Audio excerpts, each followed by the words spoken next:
Inirekomenda ni Transportation Secretary Vince Dizon ang paglalagay ng malinaw na signages at bridgeway sa EDSA busway sa Ortigas. Ito'y para hindi nagkakalituhan sa mga pasahero ng MRT-3.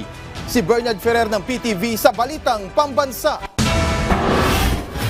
Asahan ng publiko ang mas modernong EDSA busway sa susunod na taon.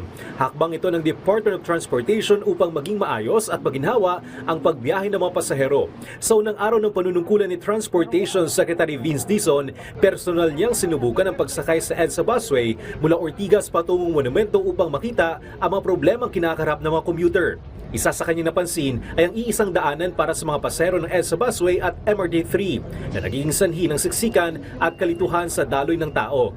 Dahil dito minungkahi ni Secretary Dizon ang pagtatayo ng sariling concourse o bridgeway para sa EDSA busway sa Ortigas, pati na rin ang mas malinaw na signages upang mapadali ang paggalaw ng mga commuter.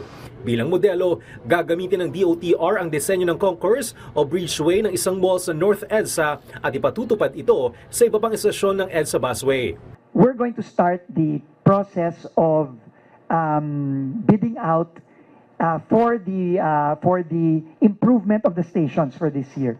No, so there's budget allocated, and we will use the model station of SM North EDSA and SM Mega Mall. We will replicate those in all the other 21 stations. Bukod dito, napansin din ng kalihim ang hindi maayos operasyon ng ilang timer sa EDSA busway. Tiniyak ni Secretary Dizon na paigtingin ang pagbabantay laban sa mga iligal na sasakyang dumaraan sa EDSA busway habang patuloy na pinag-aaralan ng posibilidad ng pagsasapribado nito. Samantala, naisumiti na rin ng kalihim sa Malacanang ang listahan ng 7 opisyal na mamumuno sa major sectors ng DOTR.